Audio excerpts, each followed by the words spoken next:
So I want to start off with a quote today by Raymond Charles Barker from the book, The Power of Decision, which I've talked about before, but not for a while. Ta-da! Show and tell. This is the very first, it's as old as I am, this book from 1968.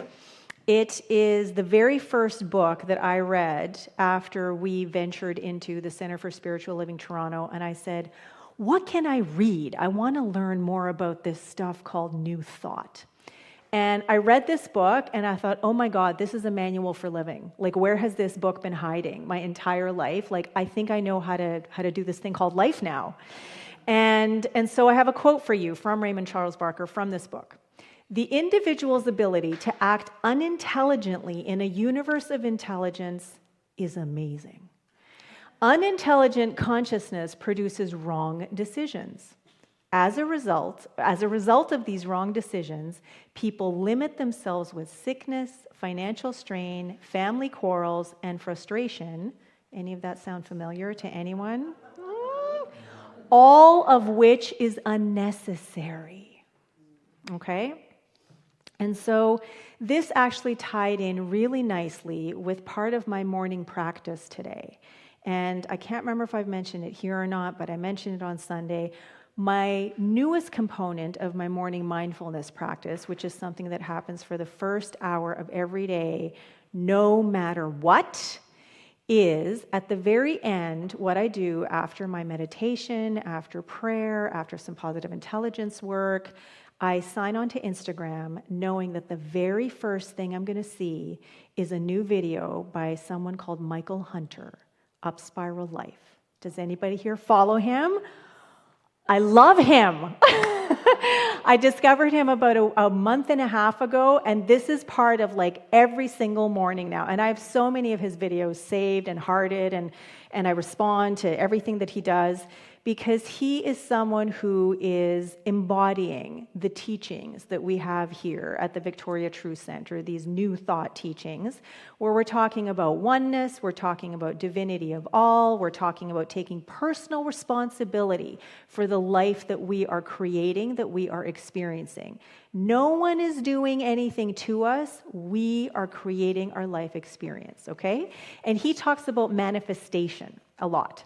And so today, he was talking about being present and how most of us, a lot of the time, are kind of missing the boat when we're trying to be present. So what he says is, in quantum physics, all possibilities exist in the present moment. We've talked about this here before. Most people live with their mind stuck in the past while they fearfully anticipate the future, and they miss out on the present moment entirely, okay? Because we are being so distracted by, oh my God, this happened, this person said this, I felt this way, and I'm still feeling it because this happened, because this person said this, and blah, blah, blah, blah, blah. Or, you know, this happened once before, so oh my God, something like that is probably going to happen again. You know, isn't it always the way? Oh, it's just another one of those days, and blah, blah, blah. Yet chances are that the thing that we're anticipating will likely never, ever happen, right? But in this moment here, we get so lathered up in all of these possibilities that could happen, we just become these incredible worrywarts. And then what happens? We attract opportunities to start manifesting all this stuff that we're worrying about that wouldn't have happened in the first place if we hadn't placed our attention on it, right? So my question is, are you practicing presence or are you practicing the presence?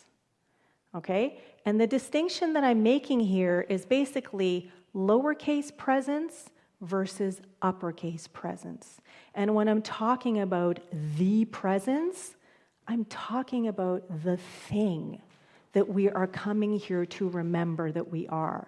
The thing that we are celebrating, the thing that we are reminding each other of, ourselves of, whatever you call it, it doesn't matter, but it is our work to feel this thing in every single fiber of our being, in every single aspect of our lives, so that we can express this energy, this creativity, this power, presence, and profundity that we are at our core more fully every moment of every day. And so the title of my talk today is Practicing the Presence. And that's what this is. It's a practice. Because just because we are this, we're not aware of it all the time. Research shows that about 95% of our day, we are spending just going through whatever it is that we have done before. It might look and feel slightly different, but it is based on the thoughts, the feelings, the beliefs, the experiences, the memories, the choices, the actions, just recycled again and again and again and again. About 5% of the time, maybe 7%, we are using our conscious mind to really focus on and create something new and different. But there's a huge difference between 5% and 95%, right? And even that 5% of the time when we are using our mind super consciously with awareness, just because we're thinking something with our conscious mind doesn't mean that we're going to have that experience in form. Because if there's something going on in the sea of subjectivity that is stronger and more resonant than what we're thinking with our conscious mind, guess what? This is what we're going to experience. And if we're not aware of this, we're going to be like, what the heck? Like, I'm thinking these thoughts. I'm thinking I want this. These are my desires. These are my dreams. Why are they not coming true? I'm focusing all this energy on it. Well, because I'm not worthy. Because I don't deserve it. Because I'm too old. I don't know how. All that stuff, right? This is what is driving the bus. So what he is saying is we need to be really, really present. We need to be aware of what we're doing with the present moment. And what we really want to be doing is we want to be showing up as the presence that we are. So this past weekend, and it's not even the weekend, the past, let's just call it 5 days, have been kind of chock-a-block with a whole bunch of really intense experiences for me. Some of them good feeling and some of them not so good feeling. And so the first thing I want to share is on Friday, I was at the gym. And not everybody knows this, but I have been participating in a fitness challenge for the last 6 weeks. And it's 8 weeks long, so we have like 2.5 weeks to go. And it's really intensive, and it means training like an extra hour almost every single day, every week, in addition to the training that I'm doing with my trainer.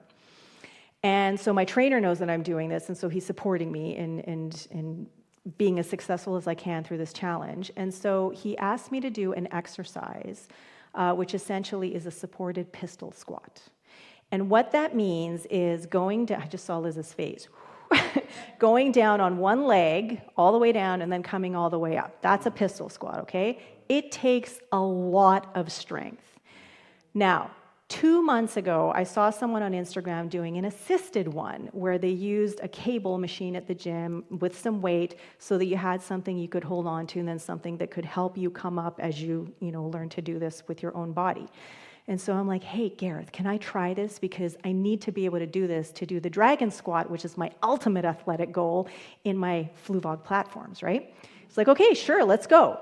Set it up. There was no mind-body connection at all. It was as if like the muscle just wasn't there, tried it from up here, tried it from down here, no movement, nothing whatsoever. Fast forward 2 months or whatever to last Friday, and then he takes me to this machine, he goes, you're gonna do this, and he shows me a thing, I'm like, okay, and I do it. And not only do I do it once, I do it 5 times on one leg, and then switch legs, and then 3 sets, of each leg 5 times. And I know that it is because of this practice, and this additional working out, most of which is targeted to the glutes, okay, which are so essential in carrying our bodies, in supporting our bodies in almost everything we do. Walking upstairs, sitting down, getting up, moving in and out of cars, carrying groceries, picking things up, running around my kitchen after the cat's brushing them. Like all of it, if you don't have strong glutes, all of your other joints are going to take the brunt of it, and that's when we get like creaky, crunchy knees. That's when our hips start to hurt and our ankles and all that kind of stuff. So anyway, I was over the moon that this happened, like over the moon. I was so happy. And then a few days later, as I'm still basking in this incredible, amazing feeling of like, I did it, Our new cat, Yuzu, that we've only had for 3.5 weeks, comes out of the room limping. And then I see she's holding up her little paw like this and not being able to put it down. And then I see her paw is like 3 times the size of her other paw. And I don't know if you guys know, those of you who don't have cats or dogs, but they have these things called dew claws, which are like claws on the side of their paws, legs, and it was out. And so, I mean, she's just being a cat, right? She's not like, oh, my paw, like, oh my God, help me, whatever, right? Like, she's just like doing her thing, right? Like sleeping when she needs to sleep, coming in, asking for more cuddles and stuff like that. And I'm just marveling and feeling like, like we've only had her for 3.5 weeks. Like, we love her so much. What's happening? So I take her to the vet the next day, and they have to do surgery on her because they need to figure out what it is. And I'm like, okay, do whatever you need to do. But then when they take her away, someone comes in and says, okay, you need some paperwork that you need to sign. And the main thing we need to know is if her heart stops on the table. And I'm like, what? What do you mean if her heart stops on the table? And they're like, well, it's possible. Do you want us to resuscitate her? And I just started bawling. You know, this tiny little furry being who's just come into our lives 3.5 weeks ago, and we've had a cat for 7.5 years, never gone through anything like this with Mercury, but little Yuzu, and my heart was just breaking, and I wasn't catastrophizing of like, oh, this could happen, this could happen, this could happen, but I just felt incredibly present with, oh my God, I love this little cat so much, and I know that there is so much life left in her. Resuscitate her, give her CPR, whatever it is that you need to do, right? It wasn't a financial decision, it was a love decision. She ended up moving through the surgery all fine, and today you'd never know that, you know, she went through that kind of trauma a couple of days ago. There's still some major swelling here on her thumb and her paw, and I did get to treat for her too, which was so amazing when I was just lying there petting her and just treating. Spiritual mind treatment, practical prayer, affirmative prayer. Didn't even think of it, Liz. Thank you. Liz is whispering, Beamer, Beamer. Yes, I forgot. Thank you. So anyway, so there was this incredible feeling of love, just being so present to the love that I felt for this little being, knowing that my husband, Glenn, feels the same way, right? And now we are just so appreciative that she just bounced back and she's her regular self and, you know, like no big deal, right? And so then today I was at the gym again, right? And I was feeling kind of tired. I'm like, today's not a super strong day. It's just a day. So, you know, I just want to do some stuff and go because I know I have these 2 other workouts waiting for me at home. Well, Gareth is like, we're just going to do what you're going to do, right? And so I sit down to do this movement, a lateral pull down or something, underhanded. And I've done a few reps of 80 pounds before, but I was still getting used to doing 70. And so I did 70, and then he came back, he's like, what does that feel like? I'm like, that's pretty easy. I'm going to do it to 80. And he goes, put it to 90. And I actually yelled, what? And the music in the gym had just stopped. Everybody was quiet. So everybody heard me yell, what? And just started laughing. And I'm like, 90? And it took me back to about 1.5 years ago when he said, take this 20-pound weight and squat with it. And I'm like, are you trying to kill me? Well, that was so long ago, right? I'm like, okay. And I did it. And then I did it again. And it's like, it is incredible when we really sort of anchor ourselves in who we truly are, what we can accomplish, right? And I'm just talking about stuff at the gym. Okay, to me, this is a really big deal, and to me, I'm feeling this everywhere in my body, and I'm so excited, and I'm celebrating it. But the whole point here is that this is just a parallel for what it is that we get to do with who we are, right? And so the other thing that happened was we were in our Noticing Ninjas group last night, and in conversation, someone was saying, I just want to remember who I am as much as I possibly can. I want to remember who I am. And my husband, Glenn, Mr. Insight that he is, he goes, well, really, you know what? Let's just take out that word in the middle and just remember I am. And everyone was like, whoa. You know? And if we go to someone, say like Rupert Spira, who is just, there's no need to remember because you already are that. So just be. You know, stop trying and just be. I guess kind of like Yoda, right? So practicing the presence is something that takes practice. And it is something that we need to do every single day on a regular basis consistently, because otherwise we're just moving through life by rote. We're moving through life by default. We're moving through life thinking that life is happening to us, not that we are the ones that are creating our reality, that we are the ones who are creating our experience, and that really life is happening for us, right? So the first thing that you need to do is to become more aware of the present moment. What is happening in your present moment? How are you embracing this present moment? Shift your awareness to your heart. Stop trying to think all the time and just really get into the body by getting into your heart. If you need to signal safety because there's too much expansion or too much new stuff happening, signal safety to your body, telling your body it is okay to feel what you're feeling. It is okay to feel something new. And then don't just choose, because every moment we are choosing, decide, okay? And that comes from this book, The Power of Decision. To decide, that comes from a Latin word, decidere, which means to literally cut off. So decide, cut off anything that doesn't resonate or isn't in alignment with the wholeness and allness and wellness of your being, your inherent natural state of being.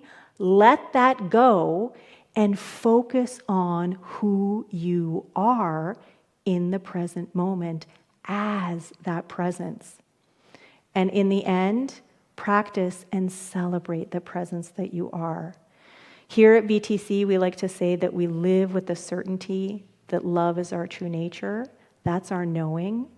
And so my question to you is, what could life look like? What could life feel like if every moment of every day you decided concretely to live knowing that love is your true nature? Thank you, and so it is.